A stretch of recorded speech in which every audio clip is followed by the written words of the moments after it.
السلام علیکم ناظرین، اگر آپ نے ہمارا چینل سبسکرائب نہیں کیا تو پلیز سبسکرائب کر دیجیے گا، لائک کیجیے گا، شیئر کیجیے گا۔ ہم آپ کو اس چینل پہ اسلامک سٹوریز، اسلامک ہسٹری اور اسلامک انفارمیشن بتائیں گے۔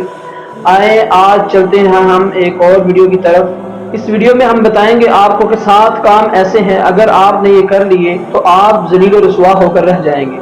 جلال الدین سیوطی رحمہ اللہ تعالی اپنے عقیدت مندوں کے سامنے نصیحتیں فرما رہے تھے۔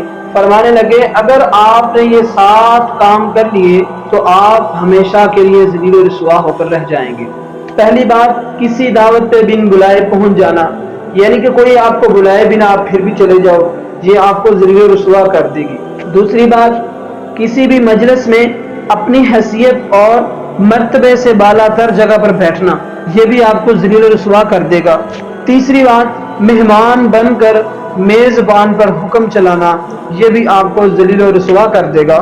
چوتھی بات، دوسروں کی باتوں میں دخل اندازی کرنا، یہ بھی ذلیل و رسوا کر دے گی۔ پانچویں بات، ان لوگوں سے خطاب کرنا جو آپ کو سننے کے لیے تیار ہی نہ ہوں۔ چھٹی بات، بد چلن سے دوستی رکھنا، اگر آپ ایسے دوست بنائیں گے جو معاشرے میں ذلیل و رسوا ہیں تو آپ بھی ذلیل و رسوا ہو کر رہ جائیں گے۔ ساتویں اور آخری بات، سنگ دل، حریص، دولت مند سے مدد کا طالب ہونا، یہ بھی آپ کو ذلیل و رسوا کر دے گا۔ اللہ پاک ہماری عزتوں کی حفاظت فرمائے، آمین۔